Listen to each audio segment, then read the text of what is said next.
नमस्कार साथियों दोस्तों, આજે આ વિડિયો એટલા માટે બનાવું છું કે છેલ્લા 4-5 દિવસથી ગુજરાતમાં માવઠાની બહુ માઠી અસર ખેડૂતો પર પડી છે। અતિશય માવઠું થવાથી સૌરાષ્ટ્રની અંદર હોય કે પછી ઉત્તર ગુજરાત હોય કે મધ્ય ગુજરાત હોય, દરેક જગ્યાએ ખેડૂતોને નુકસાન થયું છે। અને આ નુકસાન તમે એકરે કે હેક્ટરે 10,000 કે 15,000 ફાળવી અને ખેડૂતોને જો તમે એવું કહેતા હોય કે ભાઈ તમને રાહત અમે આપી છે, તો એ બિલકુલ ખોટું છે। દોસ્તો, આ સમય એવો છે કે ખેડૂતોને પાકની અંદર સંપૂર્ણ ખર્ચ કરી ચૂકેલા છે। પાક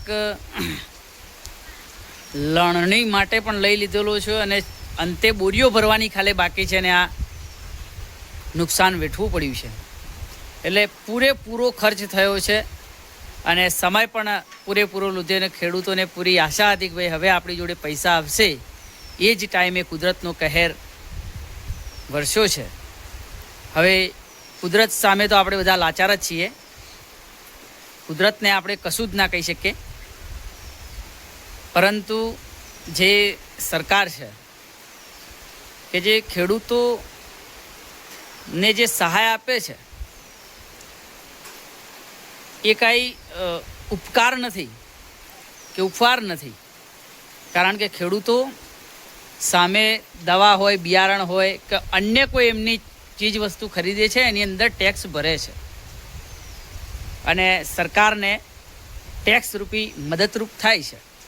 જગતનો તાત કહેવાય છે, એ દરેકને મદદરૂપ થતો હોય છે। તો અત્યારે સરકારની પહેલી ફરજ એ છે કે એનો જે સર્વે તમે ઓનલાઈન સર્વે કરતા હતા, જ્યારે મગફળીનું રજિસ્ટ્રેશન કરવાનું હતું ત્યારે, તો અત્યારે તમે ઓનલાઈન જે સર્વે કેમ નથી કરી શકતા? બીજું દોસ્તો, કે આની અંદર એક પ્રશ્ન એવો પણ છે કે તમે સર્વે કરીને હેક્ટરે જે પૈસા આપો છો એ પૈસા ખેડૂતો જોડે જશે અને એની અંદર પણ આપ એવી સ્કીમ બનાવો કે ભાઈ જે ચોથા ભાગે જે ખેત મજૂરો મજૂરી કરી છે એમને પણ કંઈક સહાય મળે, એવું આયોજન થવું જોઈએ। અને હું તો કહું છું કે સરકારને આ જ એક બેસ્ટ સમય છે કે જે ખેડૂતોનો દેવા માફીની જે જાહેરાત કરવાનો જે સમય છે ગુજરાતની અંદર, એ આનાથી વિશેષ સમય કોઈ ના હોઈ શકે।